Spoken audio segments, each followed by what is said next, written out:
Allons-y gaiement, Nicole, hein. Allons-y, Allons-y. allons-y. So let's go. Allons-y. Yeah, let's go. Allons. In Louisiana, they say allons. Yeah. Let's Donc, en Louisiana, chers amis, en fait, peut-être que vous êtes déjà au courant, il y avait une grosse influence française et il existe encore un nombre important de personnes, hein, pas 200, 300 personnes, mais vraiment un nombre important de personnes qui parlent cajun, qui, qui est presque compréhensible pour nous aujourd'hui, locuteurs francophones, on va dire, par exemple, si vous êtes français, Europe de l'Ouest, Afrique, Maghreb, Suisse, etc. Bon, Europe de l'Ouest, on comprend, mais c'est un peu dur. Et je vous invite à taper Cajun vidéo et vous allez voir, c'est vraiment c'est déroutant. Et justement, au lieu de dire allons-y, ils disent allons. Yeah, Voilà. allons. Voilà. Et il y a même une chaîne à la Nouvelle-Orléans, il y a une chaîne en Cajun qui a été montée Yeah. par des jeunes et qui est très très bien. Voilà. Bon, sur ce, nous allons faire, si vous le voulez bien, la dictée, la correction de la dictée d'hier. Ok, chers amis. Donc j'espère que ça s'est bien passé pour vous. Et encore une fois, le but c'est de vous améliorer. On s'en fiche presque du nombre de fautes. Évidemment, moins il y en a, the less, the better. Ok, guys.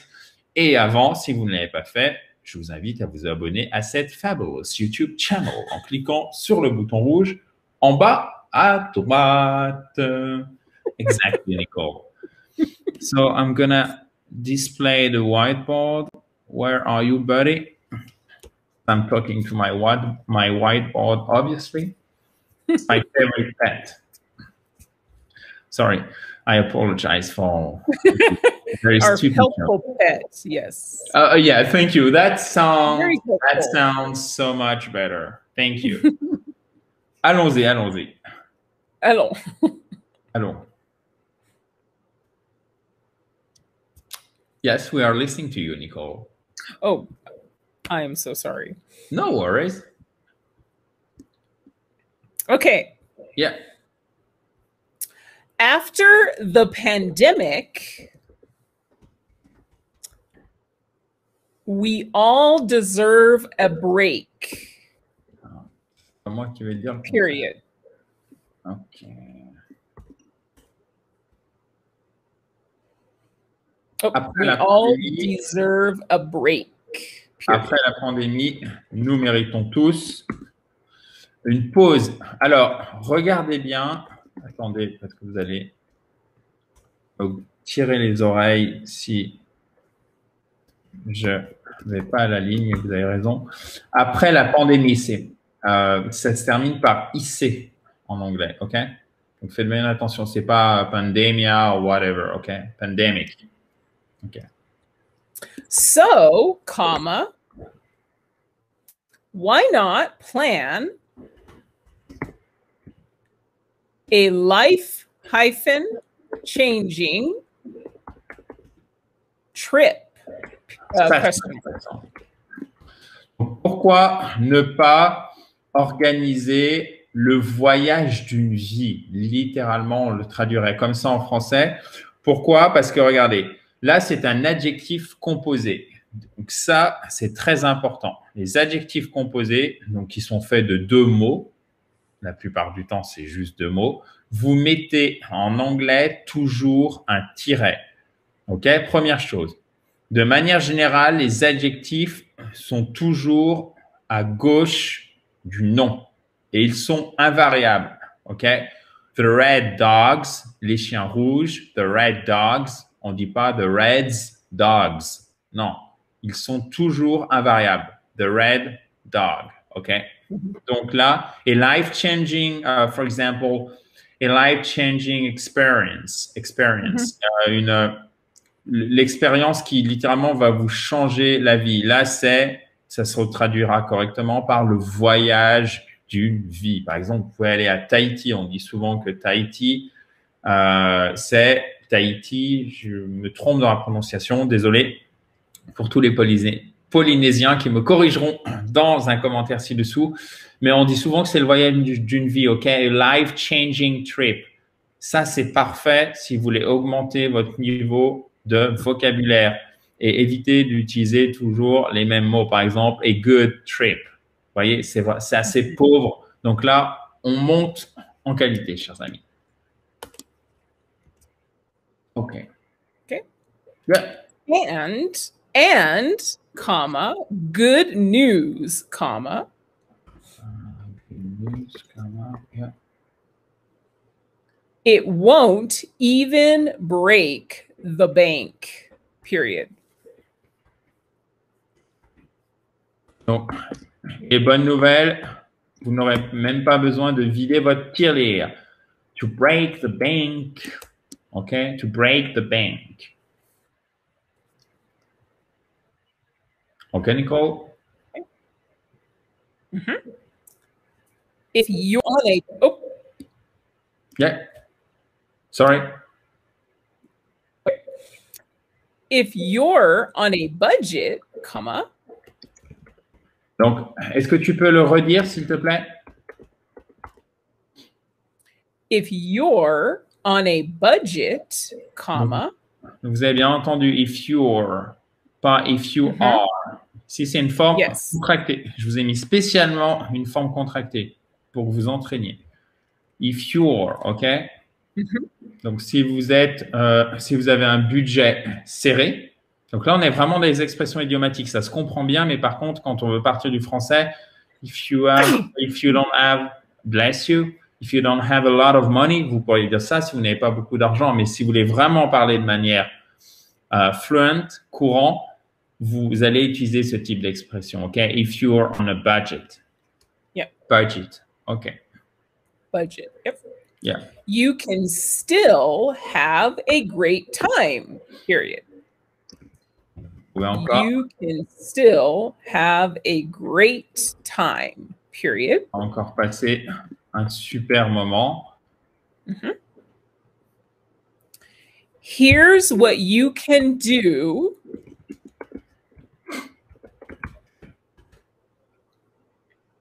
to have a memorable stay, colon.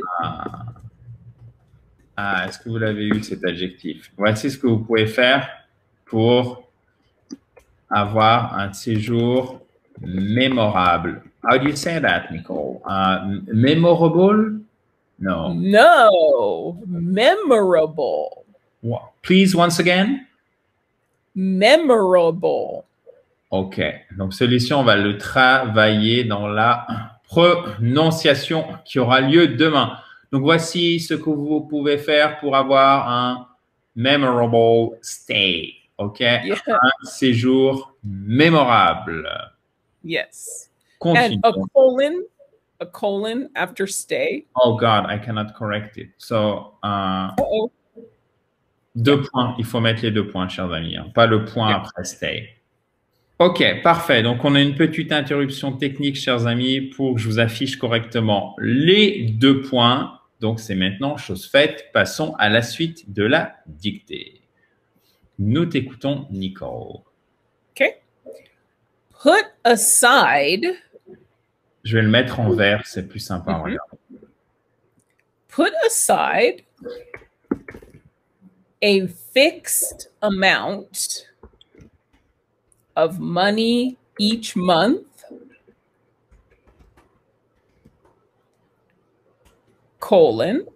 semicolon.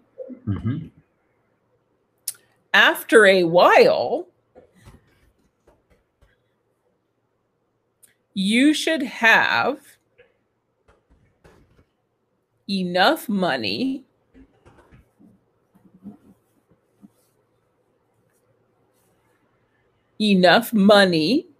to travel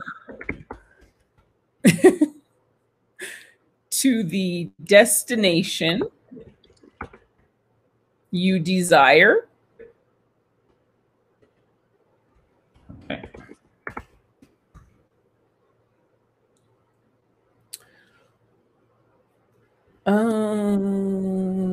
Period, maybe. It should have a period. Yeah. Okay. So, go ahead. Épargnez une somme fixe d'argent chaque mois. Donc, littéralement, mettez de côté une somme fixe d'argent chaque mois. OK? Et après un moment, vous devriez avoir assez d'argent pour voyager vers la destination que vous désirez, OK? Pour faire le voyage que vous souhaitez. Parce que là, je vous ai fait une traduction littérale. OK, good. Thank you, Nicole. Mm-hmm. Visit the country you've always wanted to travel to.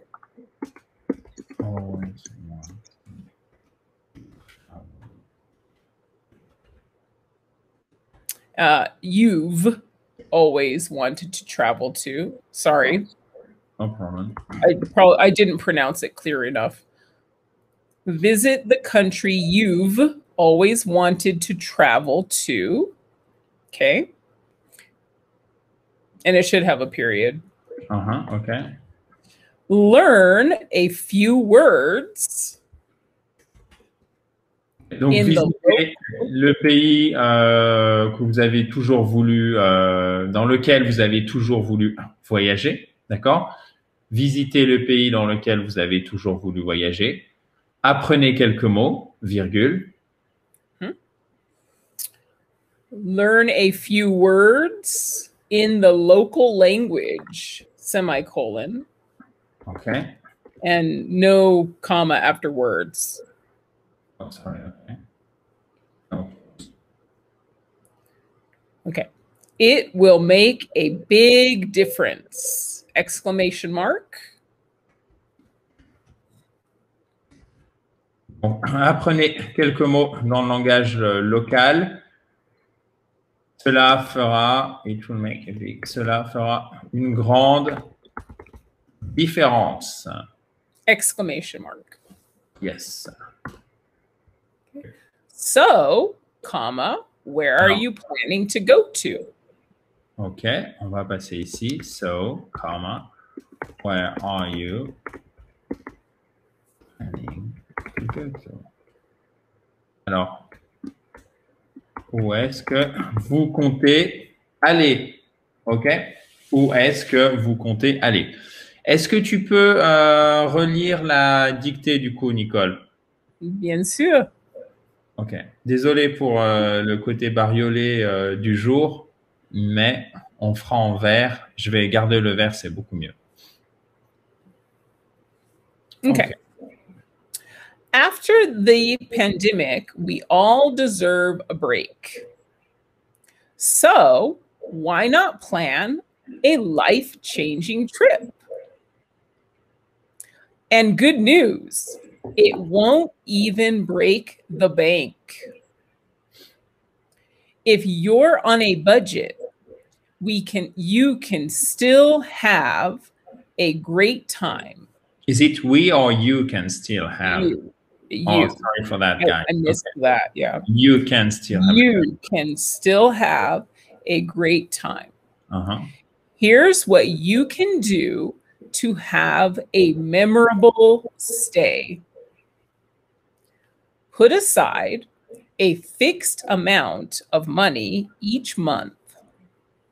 After a while, you should have enough money to travel to the destination you desire.